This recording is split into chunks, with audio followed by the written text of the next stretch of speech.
In order to be successful in anything that you're trying to do, you need to get started.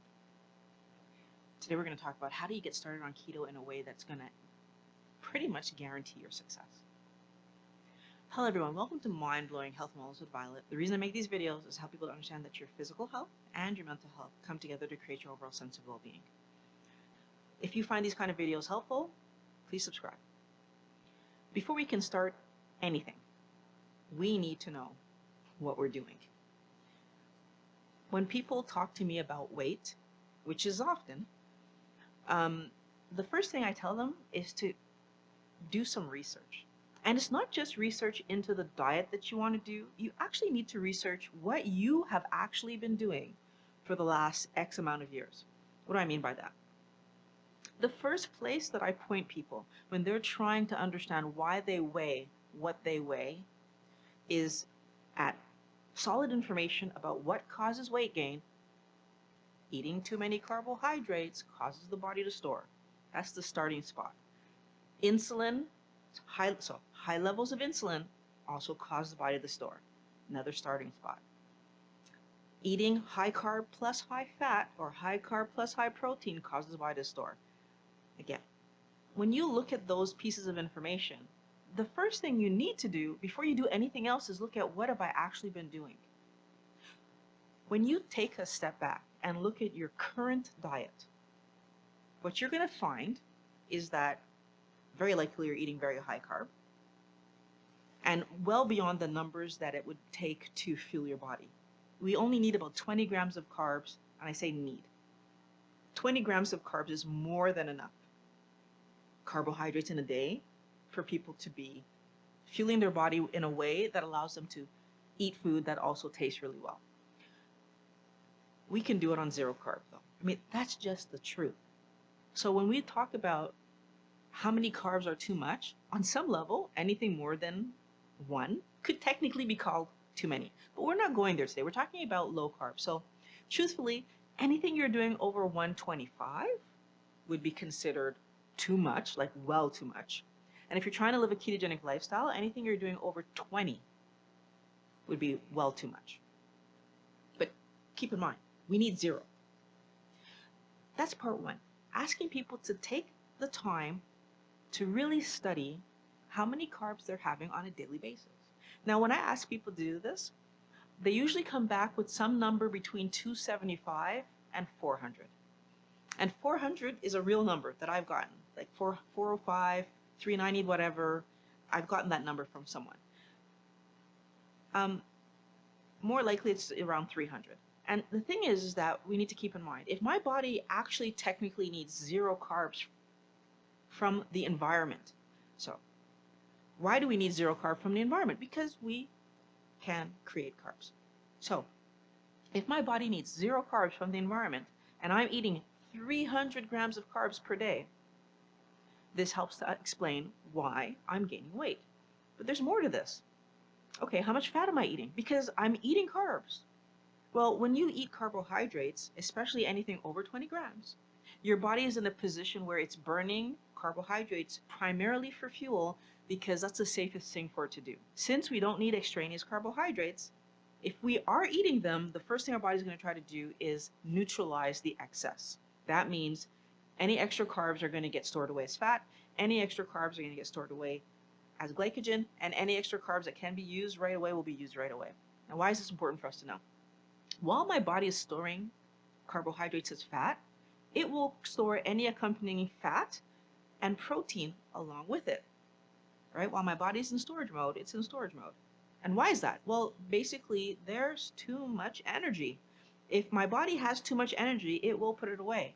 So if I'm giving my body 300 grams of carbs per day, which is well more than it needs from carbohydrates, but I'm also giving my body another 100 grams of fat, which is another energy source, well, what's happening now? Well, I've got, and maybe I'm even only giving my body 50 grams of fat. It doesn't really matter how much fat I'm giving myself. It's another energy source as well as a macronutrient that we need to survive. So on some level, we have to eat fat. Again, don't need to eat carbs, but we have to eat fat. So my body will put away that excess energy. At the same time as putting away the excess, because excess energy is still excess energy. So by taking this picture of what I'm doing right now, I know what my starting point is. This is the way of eating that has allowed me to gain weight over the years. And it might not have been a lot of weight. It might have been anything from half a pound to 2 pounds a year. But the thing is that if I gain half a pound to 2 pounds a year, and I'm now in my 40s, consider, and we're not going to count the years 20 and below. So we're just talking about that last 20 years. That's 40 pounds. Now, some people, especially if you're eating on the higher end of that carb number, maybe 325, 350, you're very likely gaining more than that. Actually, many people are gaining more than that. Some people are doing 3, 4, 5 pounds a year. Again, over 20 years, it really adds up. Understanding where I'm starting helps me to plan better for myself long term. What's the next thing we need to learn? So now I have a picture of where I'm starting. I also need to have a picture of what I'm trying to accomplish. So let's talk about a ketogenic lifestyle, because I feel like it's the best example that I can give. And it's the example that solves the carbohydrate problem. And I really feel that if you're trying to solve a problem, then going with the answer that actually solves the problem is the smartest way to go. So, and I'm going to explain to you why I say that. If I do a low carb lifestyle, which is totally possible, it's possible to be at a very healthy weight in a low carb lifestyle. However, one thing I will point out is that in order for me to live a very healthy lifestyle on a low carb lifestyle, what that means is that I come into this story already at a good weight. I'm already in a position where my body is using the energy that it's getting in a very efficient manner. I'm not having any signs of insulin resistance. I'm not having any signs of inflammation. My body is functioning really well at 120 grams of carbs or less per day. And so if I walk into the story with that type of health, but I want to make sure that I'm future-proofing myself, keeping my grams of carbs 120 or less is going to make sure that I'm future-proofing myself. But for everybody else, everybody who's coming into this situation because you're trying to lose weight, because you already have signs of insulin resistance, or even worse, you might have some kind of metabolic issue like diabetes, like PCOS, like obesity, like heart disease, like Alzheimer's, like, okay, so my point is, if you already have some signs that metabolically you're not doing well, doing a low carb lifestyle is not where you should be looking, because you're already not doing well. So then what do? We're looking at a ketogenic lifestyle. Okay, so let's talk about that. Why is a ketogenic lifestyle going to solve what a low carb lifestyle doesn't? It's that 20 grams of carbs, as we've been told over and over and over by Dr. Westman, that famous white coat video. When you eat 20 grams of carbs or less, most people will fall into a state where they are burning fat for fuel. This is most people. For those people who can eat 20 grams of carbs per day or less and still be burning carbohydrates, you need to go even lower, which means that's how much your insulin is not being regulated well by your body. That's how much the carbohydrates are actually affecting you. If you need to go down to 15, if you need to go down to 10, if you need to do carnivore, your body's already screaming to you, the amount of carbohydrates you're eating is hurting your body. Now, again, let's talk about why this is happening. When you eat 20 grams of carbs or less, so most of the population, your body switches over into a ketogenic state. This is a normal state that humans used to be in all the time. In this state, your body will take the energy that it receives, proteins and fats, and the very small amount of carbs that you're giving it, it will take that energy and it will use that energy to fuel itself. It will use that energy to build its body. And that energy is coming from the fat that you're eating because you're not eating that much carbs. The fat that you're eating is giving you energy, and it's giving you those fatty acids that you cannot produce yourself, which is why it's so important. Allowing yourself to eat a proper diet that fuels your body efficiently and gives you all the energy that the energy that you need and those fatty acids that you need. Remember, most of our body is made of some sort of membrane, so some kind of cell membrane, and cell membranes are made of fat. So that's part one. In order for me to do an appropriate diet, I need to do the research about why the diet that I'm going to do will work. So that's the diet part. And where I'm starting from. Why is what I'm doing right now not working? If I don't know why it's not working, I'm not going to know what I'm trying to fix. And then you need to implement. Okay. This is, again, trickier than it sounds. I will, it's amazing to me when I talk to people and they tell me, oh, I'm doing a ketogenic lifestyle and, things are going well and I've lost weight, but now I'm stalled and da da da. And then when I start to talk to them about, okay, what kind of things they're eating and what kind of schedule of food they're on, they said they're doing a ketogenic lifestyle, but then when they're talking about specifically what they're doing, it sounds like what they're actually doing is eating a lot of fat, but their understanding of what proteins do in the body is not there, so they're not at all focused on having the right amount of proteins. And they're not even necessarily choosing their protein source in a way that's beneficial to their body. So what I mean by that is we need to eat meat to get all of the amino acids that we need. We can get a good number of amino acids from plants, but we can't get them all. So one of the things that I'll see is that people are heavy on the plant and plant proteins. So they'll be doing things like shakes, they'll be doing things like replacement bars, etc., which are usually using plant-based proteins, but then they're not feeling great and they don't understand, or they're not losing well and they don't understand why this is not functioning for them.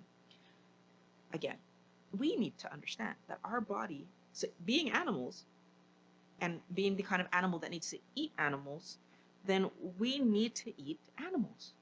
Now, I know that that doesn't seem like the popular thing to say. I know that that's not the politically correct thing to say, but it's the true thing to say.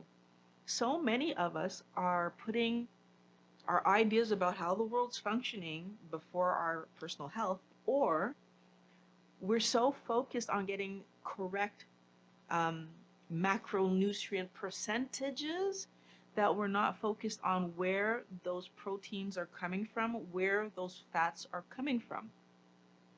Eating a certain amount of fat isn't going to necessarily stop me from having inflammation if the fat source is man-made process, so canola oil, vegetable oil, like these oils that need to be chemically extracted, they're still going to hurt my body compared to butter, compared to lard, compared to olive oil, coconut oil, which are naturally occurring oils.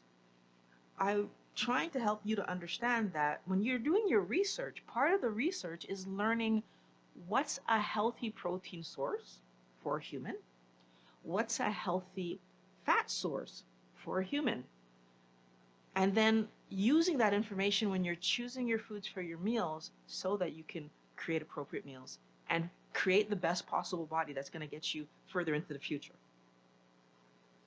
The planning process, the planning stage of all of this is so important. You need to do your research so that you know what you're trying to accomplish.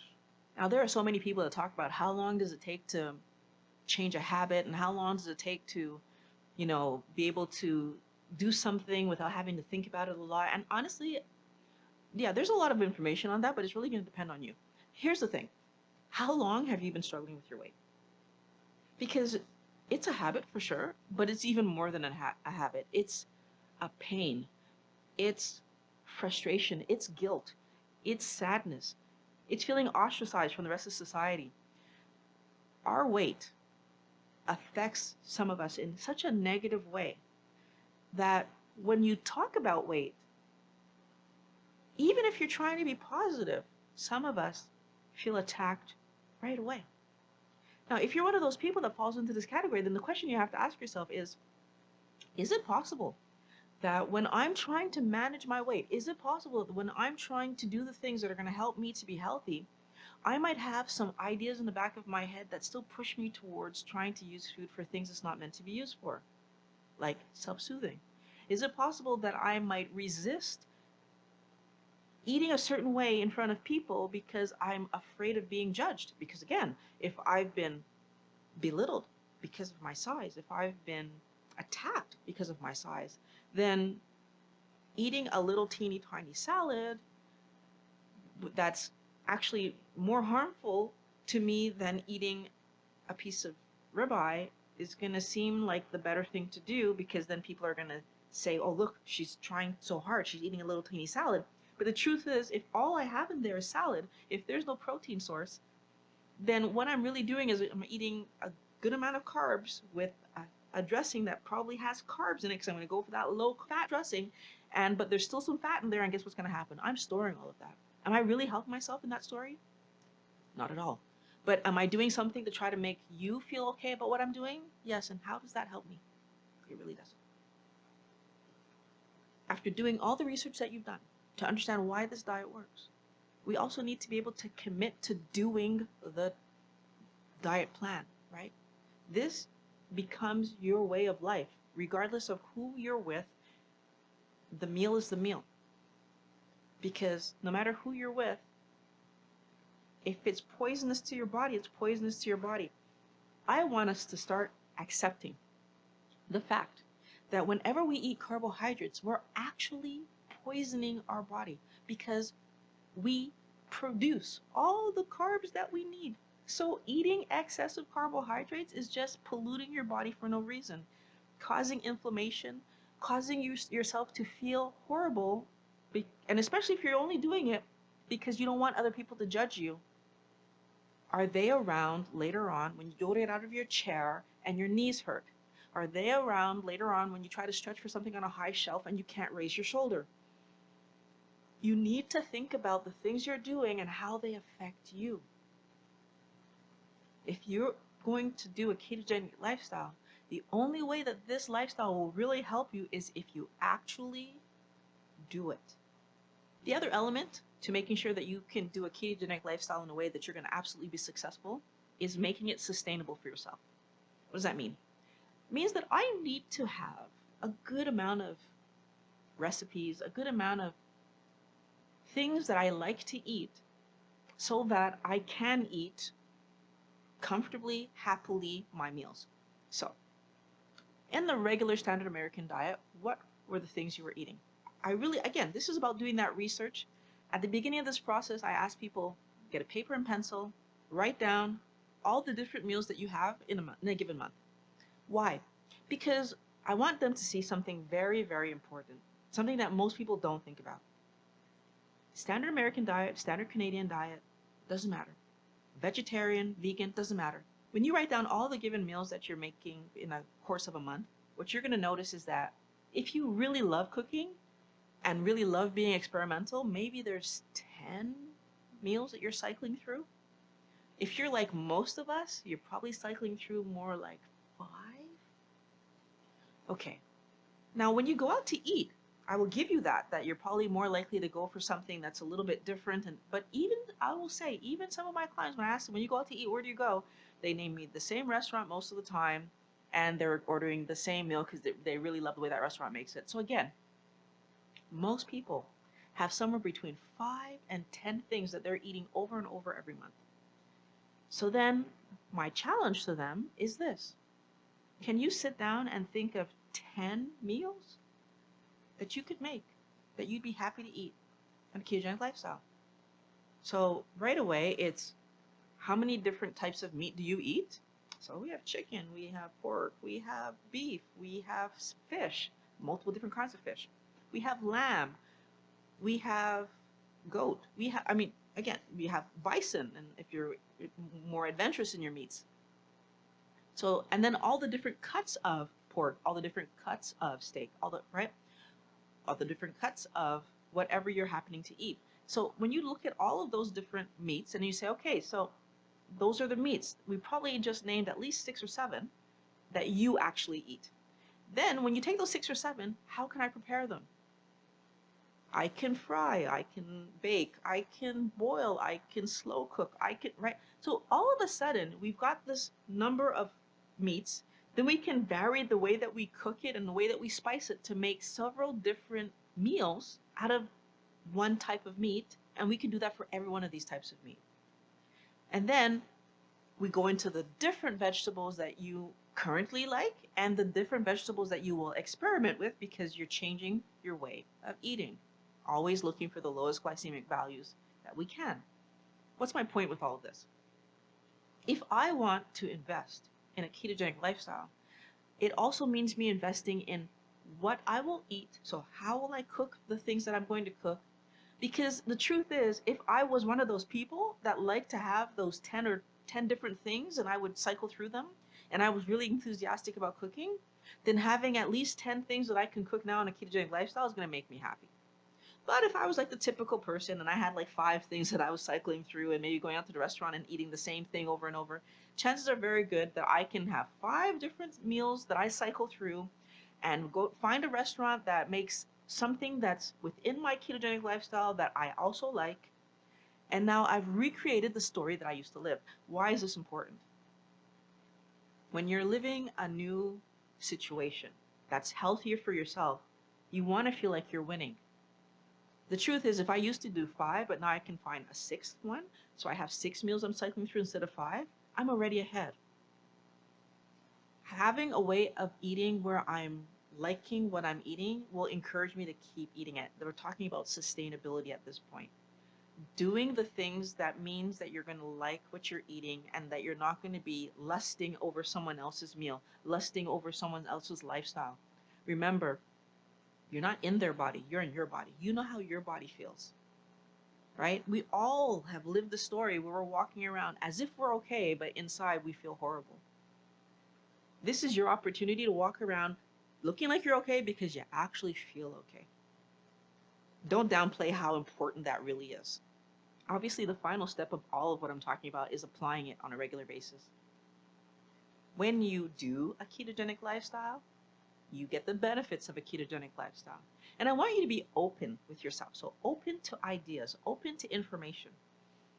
One thing that I will say that has really helped me to fully embrace the ketogenic lifestyle, and not only just embrace it, but to continue to level up in what I'm doing for myself, is recognizing that what I know right now is helping me to feel better.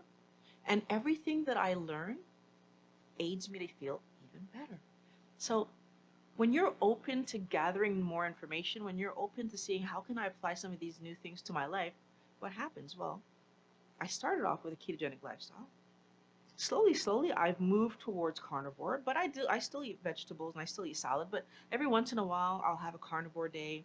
Every once in a while I'll have a carnivore week even, because that's where my mind is at. That's where my desire to eat is at. And then I'll go back to eating vegetables and I'll go back to eating salad. So again, having flexibility means that I can have different recipes that allow me to accomplish different things. If I'm trying to be more carnivore style, then there's different recipes that I create for myself than when I'm trying to be more keto style, right?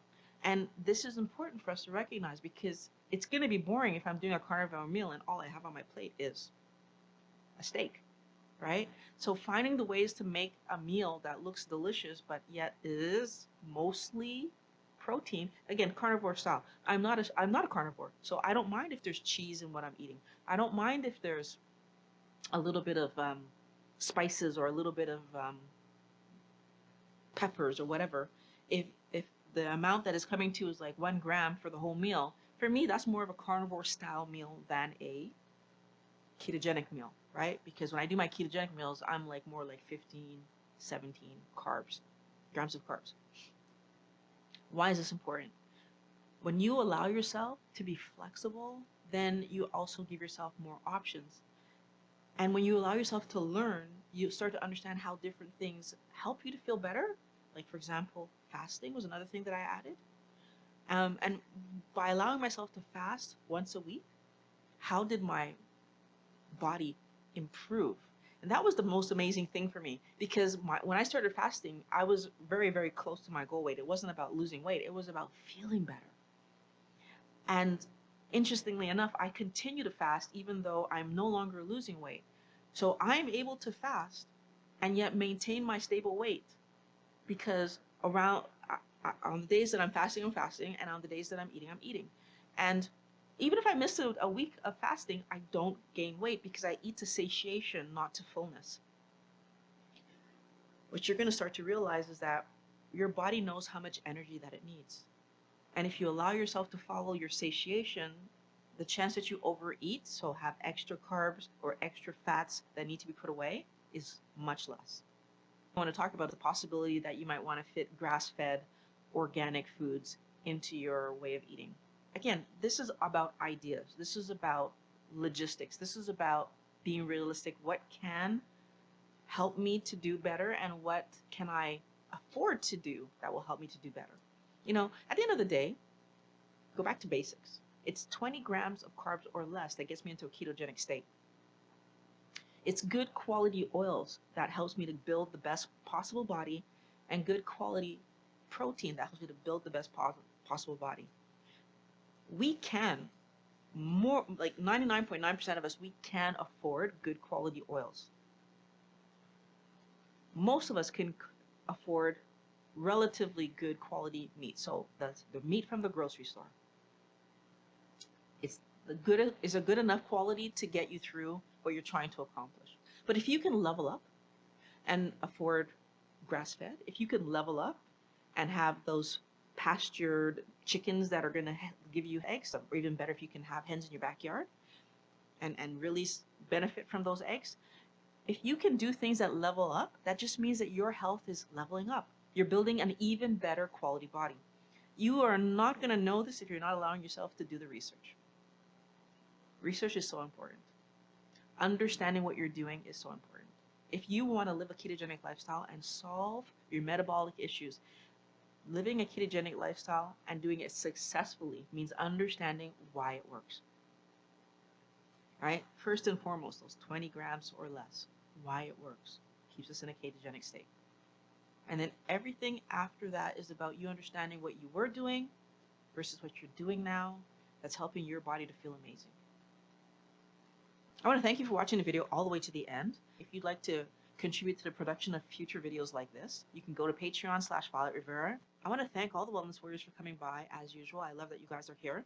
And for everyone else, if you're not already a wellness warrior, please subscribe, click the bell so you know when all my videos are coming out, because I make new videos every week. I love making these videos for you guys. I can't wait to talk to you again next week.